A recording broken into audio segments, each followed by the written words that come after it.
Good morning dear student. PSC second year में आज हम पढ़ेंगे 5th यूनिट ऑर्गेनिक केमिस्ट्री की। ये लास्ट यूनिट है 5th यूनिट ऑर्गेनिक कंपाउंड, इसके अंदर है नाइट्रो कंपाउंड्स। और नाइट्रो कंपाउंड्स के अंदर हम पढ़ेंगे एलिफेटिक नाइट्रो कंपाउंड भी और एरोमेटिक नाइट्रो कंपाउंड्स भी। देखो एलिफेटिक नाइट्रो कंपाउंड का मतलब है कि जिसके अंदर क्या होगा, खुली श्रृंखला या ओपन चैन स्ट्रक्चर पाया जाएगा और उसके अंदर क्या होगा, nitro group as a functional group या क्रियात्मक समूह के रूप में अटैच होता है। तथा दूसरा एरोमेटिक नाइट्रो कंपाउंड जिसके अंदर बेंजीन की रिंग पाई जाती है और बेंजीन रिंग के ऊपर क्या होगा, नाइट्रो ग्रुप अटैच होता है। तो ये दो प्रकार के नाइट्रो कंपाउंड्स हैं, ठीक है, एलिफेटिक और एरोमेटिक। नाइट्रो कंपाउंड्स की अगर हम बात करें तो ये ऐसे कार्बनिक यौगिक हैं जिसके अंदर फंक्शनल ग्रुप कौन सा होता है, nitro as a functional group होता है। फंक्शनल ग्रुप कौन सा है, नाइट्रो, NO2।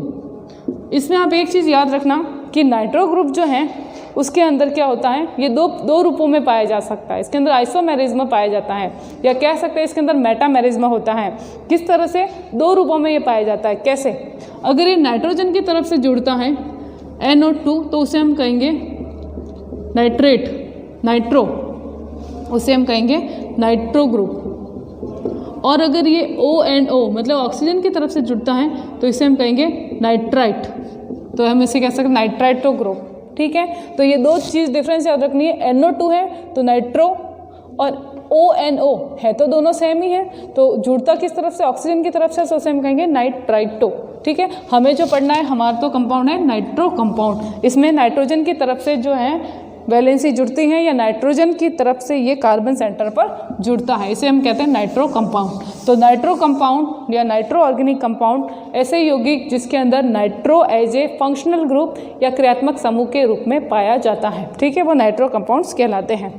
अब इसके अंदर भी देखना, इसके अंदर भी प्राइमरी नाइट्रो कंपाउंड्स भी होता है, सेकेंडरी भी होता है और टर्सरी भी होता है।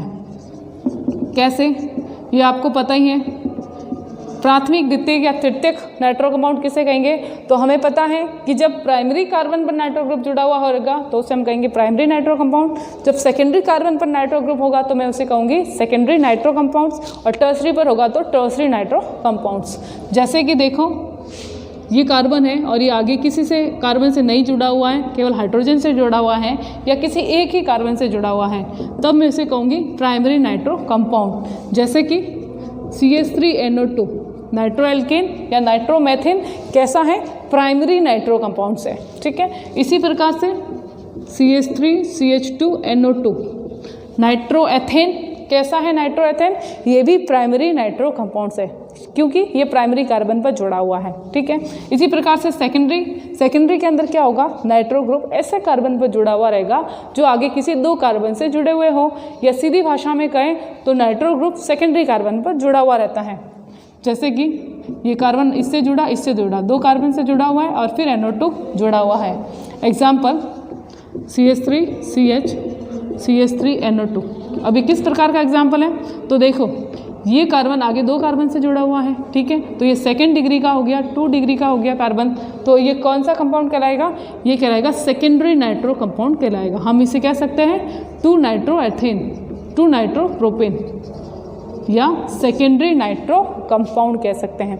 अब इसी तरह से टर्सरी या तृतीयक जिसके अंदर क्या होगा, 3 कार्बन सेंटर से जुड़ा हुआ रहता है, ठीक है, 3 कार्बन सेंटर, जैसे कि मान लो ये 1, 2 और ये 3 कार्बन सेंटर और इधर जुड़ा हुआ है नाइट्रो ग्रुप, तो इसे मैं क्या कहूँगी, टर्सरी या तृतीयक नाइट्रो कंपाउंड कह सकते हैं। और नाम क्या हो जाएगा, 4 कार्बन है तो ये हो जाएगा 2 नाइट्रो आइसोब्यूटेन, 2 नाइट्रो आइसोब्यूटेन इसका नाम हो जाएगा, ठीक है। तो इस तरह से है, ये तो सिंपल इसका क्लासिफिकेशन है।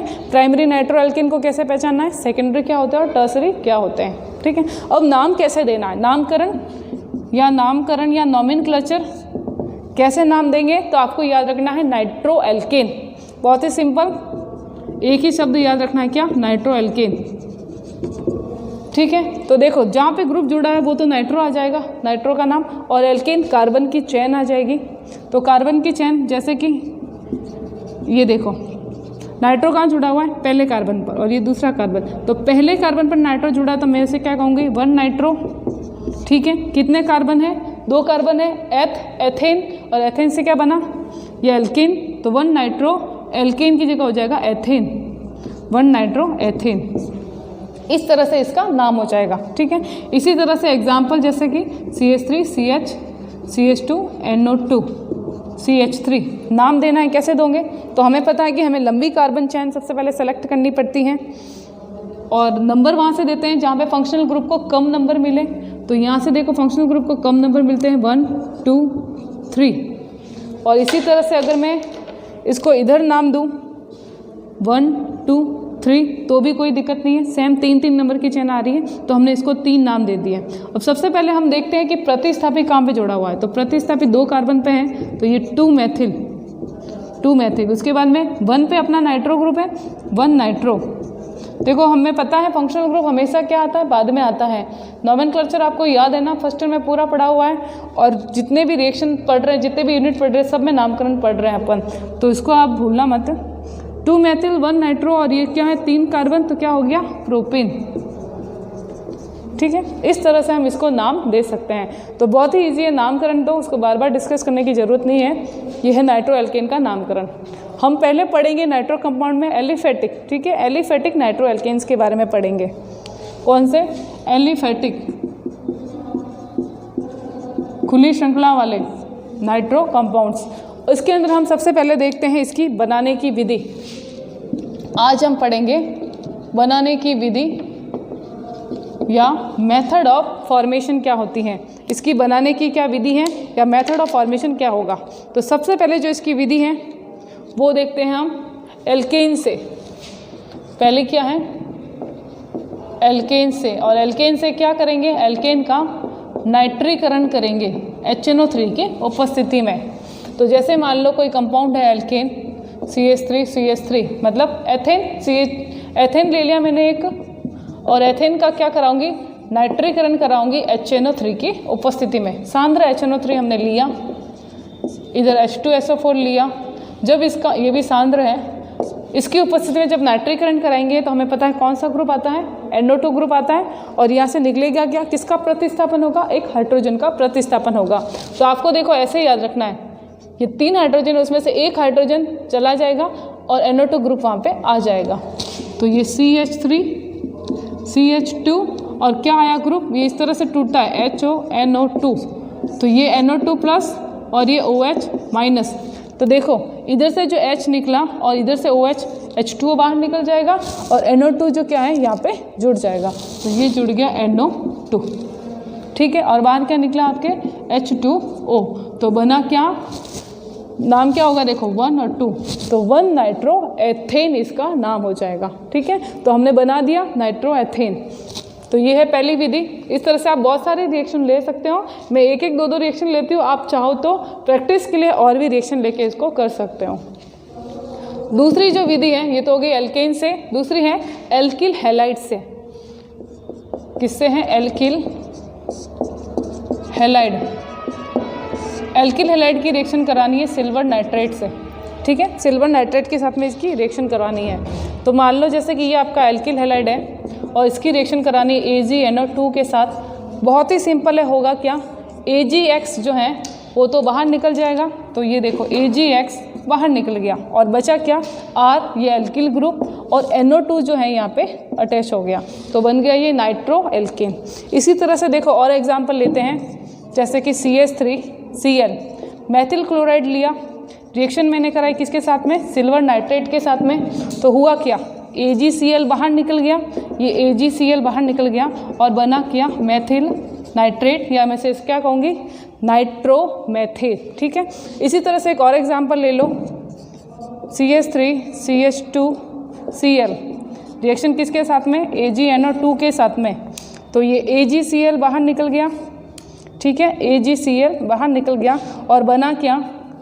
CH3NO2, CH3CH2NO2, clear? Nitro alkene बन जाता है। तो ये विधि किससे है? एल्किल हैलाइड्स के साथ में अभिक्रिया। इससे पहले किससे थी? एल्केन से।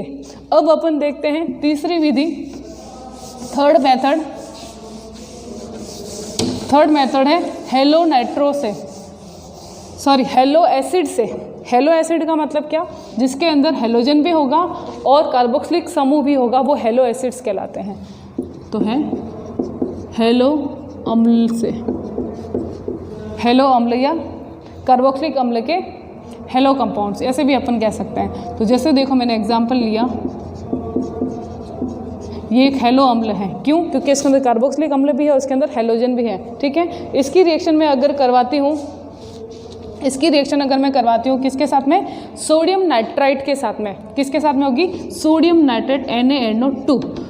बहुत ही सिंपल है, क्या करना है? कुछ नहीं, ये Na और ये Cl ये बाहर निकल गया, ये NaCl बाहर निकल गया, और यहाँ पे क्या आ जाएगा? इस कार्बन के ऊपर आ जाएगा नाइट्रेट ग्रुप, तो ये बन गया CH3, ये CH, C double bond double O और NO2, ठीक है। अब आप कहोगे कि ये नाइट्रो एल्केन तो नहीं बना, तो अब हमें क्या करना है? हमें इसको गर्म करना पड़ेगा। जब इसको अपन गर्म करेंगे तो गर्म करने पर जो CO2 दिख रहा है आपको, वो CO2 बाहर निकल जाएगा। देखो यहाँ से क्या निकला? CO2 बाहर निकल गया, तो इसे हम कहते हैं डी कार्बोक्सिलीकरण, मतलब CO2 का निकलना डी कार्बोक्सिलीकरण कहलाता है। अब क्या बना? देखो ये CH और यहाँ पे एक हाइड्रोजन रह गया, ये हो गया CH2, और इसके ऊपर कौन जुड़ा हुआ है? NO2। तो ये क्या बना? इसका नाम क्या हो जाएगा? ये नंबरिंग अगर यहाँ 1 और 2 करूँ तो ये हो गया 1 नाइट्रो एथेन, ठीक है, 1 नाइट्रो एथेन इसका नाम हो जाएगा। तो ये तीसरा मेथड था इसके बनाने का। अभी 2 मेथड और है, फटाफट डिस्कस कर लेते हैं। ये हो गया तीसरा मेथड, किससे था? हेलो अम्ल से। इसी तरह से जो फोर्थ मेथड है वो है टर्सरी नाइट्रोएमीन से, या टर्सरी एमीन कंपाउंड। क्या लेना है हमें? तृतीयक एमीन से या टर्सरी एमीन से। करना क्या पड़ेगा? ऑक्सीडेशन करना पड़ेगा। तो तृतीयक एमीन या टर्सरी एमीन का ऑक्सीडेशन करने पर भी नाइट्रो एल्केन बनता है। कैसे? जैसे देखो यहाँ पे क्या जुड़ा हुआ है? 3R ग्रुप, मतलब ये टर्सरी है, और यहाँ पे क्या है? NH2 amine group. इसे मैं कहती हूँ तृतीयक अमीन या टर्सरी एमीन। इसका ऑक्सीडेशन कराया जाता है KMnO4 की उपस्थिति में, और हमें पता है कि KMnO क्या है? KMnO4 एक प्रबल ऑक्सीकारक होता है, स्ट्रॉन्ग ऑक्सीडाइजिंग रिएजेंट होता है। तो उसकी उपस्थिति में क्या होगा? ये जो ग्रुप आपको दिख रहा है NH2, ये किसके अंदर कन्वर्ट हो जाएगा? ये NO2 के अंदर कन्वर्ट हो जाएगा। देखो इसका ऑक्सीडेशन होगा तो ऑक्सीजन मिलेगी, और ऑक्सीजन कहाँ जाएगी? N के पास, तो ये हो गया NO2 बाहर निकल गया, और H2 जो है वो H2O के रूप में बाहर निकल जाएगा। तो इसका जब ऑक्सीडेशन होगा, ये R और इधर है N, उसको ऑक्सीजन मिल गई तो NO2 और H2O वाटर के रूप में बाहर निकल जाएगा। तो ये टर्सरी नाइट्रो एल्केन इस विधि से बनाया जा सकता है, ठीक है। ये विधि कौन सी है? चौथी विधि तृतीयक एमीन या टर्सरी एमीन के ऑक्सीडेशन के द्वारा। क्लियर? अब आती है फिफ्थ मेथड, 5वीं विधि। फिफ्थ मेथड है आपके 4 मेथड हो गए हैं अभी तो, और 5वीं विधि जो है वो है एल्किल नाइट्रो कंपाउंड से। देखो नाइट्रो कंपाउंड ही होगा वो तो, लेकिन उससे हमें क्या बनाना है? वो असंतृप्त नाइट्रो एल्केन है, उससे हमें संतृप्त नाइट्रो एल्केन बनाना है। तो 5वीं जो विधि है वो है नाइट्रो एल्कीन का जल अपघटन कराना है, और हमें नाइट्रो एल्कीन से क्या बनाना है? Nitro alkene. तो इस तरह से है ये NO2 नाइट्रो एल्कीन से, और नाइट्रो एल्कीन का हम क्या कराएंगे? जल अपघटन कराते हैं, हाइड्रोलाइसिस कराया जाता है। अब इसका हाइड्रोलाइसिस कराएंगे तो क्या होगा? कुछ इस तरह से ये टूटेगा, इधर इसको मिल जाएगा H2 और इधर मिल जाएगा इसको O। तो देखो एक तो निकल जाएगा एल्डिहाइड इधर से, इसको समझना, इधर मैं इसको इस तरह से तोड़ूंगी तो क्या मिल गया? CH3NO2 हो गया नाइट्रो कंपाउंड, और CH3CHO। तो हमें मिल गया CH3NO2 और साथ में एक मिल गया एल्डिहाइड CHO। इसकी जगह अगर मैं इस तरह से लेती ब्रांच स्ट्रक्चर तो कीटोन बाहर निकलता, डबल बॉन्ड CHNO2। अब इसका मैं जल अपघटन कराऊंगी तो कैसे टूटेगा? ये देखो OH और H, इस तरह से ये टूटेगा, ठीक है। तो क्या बनेगा? ये बनेगा, एक तो हमारा अपना प्रोडक्ट बन गया कौन सा? CH3, CH, H और H, CH3 हो गया और NO2, और साथ में क्या बना? Ketone CH3CO CH3। क्लियर, ये बन गया आपके क्या, कीटोन बन गया। तो ये विधि है किसकी, आपके नाइट्रो कंपाउंड्स बनाने की विधि। किससे बनाया हमने, अब नाइट्रो एल्कीन से, या नाइट्रो एल्कीन के जल अपघटन के द्वारा इसको बनाया जाता है। ठीक है, तो ये है विधि किसके, नाइट्रो कंपाउंड्स के बनाने की, और वो भी एलिफेटिक नाइट्रो कंपाउंड। तो आपको समझ में आ गया एलिफेटिक नाइट्रो कंपाउंड क्या होते हैं, जिसके अंदर एरोमेटिक, जिसके अंदर जो ओपन चेन होती है उसके अंदर नाइट्रो ग्रुप जुड़ा हुआ होगा, जिसे हम नाइट्रो एल्कीन कहेंगे। ठीक है, बनाने की विधि में 5 मेथड है। पहला मेथड कौन सा है, एल्कीन का नाइट्रीकरण। दूसरी विधि जो है विधि है एल्किल हैलाइड से, एल्किल हैलाइड की सिल्वर नाइट्रेट के साथ में रिएक्शन। तीसरी जो है वो है आपके हेलो अम्ल की, किसके साथ में, सोडियम नाइट्रेट के साथ में रिएक्शन। फोर्थ जो मेथड है वो है आपका एमीन, टर्सरी एमीन का ऑक्सीडेशन। और फिफ्थ जो मेथड आपको पढ़ना है वो है नाइट्रो एल्कीन का जल अपघटन। ठीक है, ऐसे तो बहुत सारे मेथड हैं, हमें केवल सेलेक्टिव मेथड इसको पढ़ना है। तो ये है नाइट्रो एल्कीन के बनाने की विधियाँ। अब नाइट्रो एल्कीन जो होता है लिक्विड फॉर्म में होता है। नाइट्रो एल्कीन जैसे जैसे इसका मॉलिक्यूलर वेट बढ़ता है उसके जो क्वथनांक होता है, बॉइलिंग पॉइंट भी बढ़ता है। कारण की हाइड्रोजन बॉन्डिंग इसके अंदर होती है। ठीक है, क्योंकि इसके अंदर नाइट्रोजन भी है, ऑक्सीजन ही है, इलेक्ट्रोनेगेटिव एटम है, तो इसके अंदर भी हाइड्रोजन बॉन्डिंग होने की संभावना होती है। इसके अंदर एक चीज़ जो आपको याद रखनी है, कल अपन इसकी केमिकल रिएक्शन पढ़ेंगे, उससे पहले एक चीज़ मैं आपको बता देती हूँ कि जो भी नाइट्रो कंपाउंड्स होगा, एलिफेटिक की बात कर रही हूँ, जो भी नाइट्रो कंपाउंड है उसका जो अल्फा कार्बन होता है, ये अल्फा कार्बन और इस पे जुड़े हुए जो अल्फा हाइड्रोजन होते हैं वो एसिडिक नेचर के होते हैं। किस नेचर के होते हैं, एसिडिक या अम्लीय प्रकृति के होते हैं। कारण क्या है, तो देखो बिल्कुल कारण स्पष्ट है। इस कार्बन के ऊपर जुड़ा हुआ कौन है, NO2 ग्रुप, और NO2 ग्रुप कैसा है, इलेक्ट्रॉन विड्रॉइंग ग्रुप होता है। क्या होता है, इलेक्ट्रॉन विड्रॉइंग ग्रुप। इस तरह से देखो, ये N, ये O, डबल बॉन्ड, ये O, इधर हाइड्रोजन जोड़े हुए हैं। ठीक है, इसके जस्ट पास वाला कार्बन होता है वो होता है अल्फा, आप ऐसे याद रखना, और हाइड्रोजन जो होता है वो अल्फा हाइड्रोजन होते हैं। तो अब देखो ये इलेक्ट्रॉन विड्रॉइंग नेचर का होता है, ये बॉन्ड के इलेक्ट्रॉनों को बाहर की तरफ खींचता है। तो इस इलेक्ट्रॉनों की कमी को पूरा करने के लिए कार्बन से नाइट्रोजन इलेक्ट्रॉन लेता है।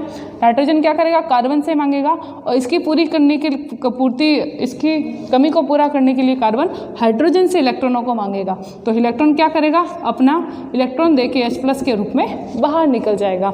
तो इसके जो अल्फा हाइड्रोजन होते हैं वो H+ के रूप में बाहर निकलने की प्रवृत्ति रखते हैं, मतलब अम्लीय प्रकृति के होते हैं, एसिडिक नेचर के होते हैं।